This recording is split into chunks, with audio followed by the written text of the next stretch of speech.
Morning guys, so this video is all about what happens when your Hyundai Kona goes for its first service, and also how to reset your service indicator when the dealership forget to do so.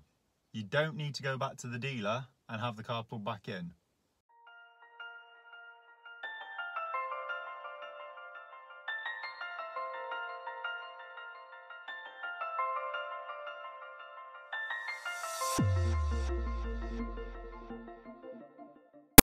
Right then, so what is actually involved in the Kona's first 10,000 mile service? Got the paperwork here.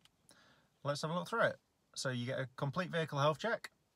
Now Arnold Clark will send you a video of them checking the brakes and tyres and telling you everything's okay or not okay.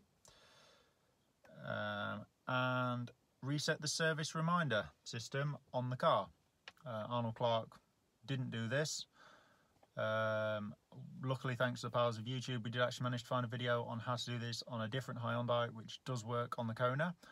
I will include a video of how to do it on the Kona at the end of this, so that if anyone else is caught in the same bus as me, you don't get asked to make the 90-mile round trip that I got asked to make, so they could turn it off.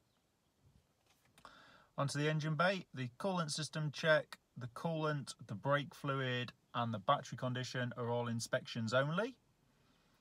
Now, I'm glad they inspected the battery condition, because they weren't willing to tell me what the state of health of the battery itself was, and there was no paperwork or any way of me knowing what the battery condition actually was, even though I requested it.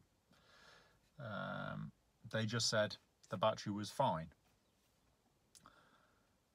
When the vehicle was on the lift, they had a look at the reduction gear oil level, which was a check,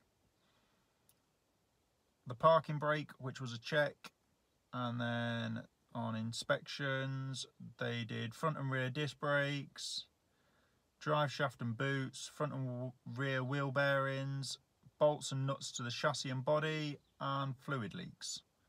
The rest, they were all inspections. With the vehicle on the floor, they lubricated the locks and hinges. That was apparently done. The cabin filter and the air conditioning system were also inspections only.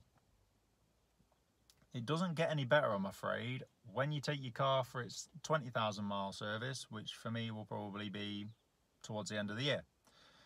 Everything stays the same, unfortunately, apart from brake fluid, which is replaced, and the cabin filter, which is replaced. So the question to Hyundai is, why, if I buy an electric car, do you want it back every 10,000 miles for you to top up my windscreen fluid and have a look at everything else? But if I bought a Kona that was a diesel version, you would want the car back every 20,000 miles. Now, I understand the 1 year thing, but for us that are on a service by mileage rather than a service by date, I can't understand why you need the car back every 10,000 miles. There was also a recall done on the battery software, which again, Hyundai in the dealership knew nothing about. They didn't know what was carried out, they didn't know what the recall was for, and they couldn't provide me any information. Thanks to the powers of Twitter though, we are hopefully going to get an answer to that on what was actually carried out and what the purpose of the recall was. So basically I've just paid £80 for them to change the washer fluid and walk around the car. Which then gets even funnier when you read the service invoice. Because it says, notes, don't forget Arnold Clark offer a free top-up service of your screen wash and engine oil between services. So that makes it even worse, because I've now paid you £80 for you to walk around the car. So there we go. That is what is involved in the Kona's services. On to how to reset the service reminder intervals if your dealership doesn't do it for you. It's actually really, really simple. You go across to user settings and click it, and it will say service in, and it will give you mileage or how many days left.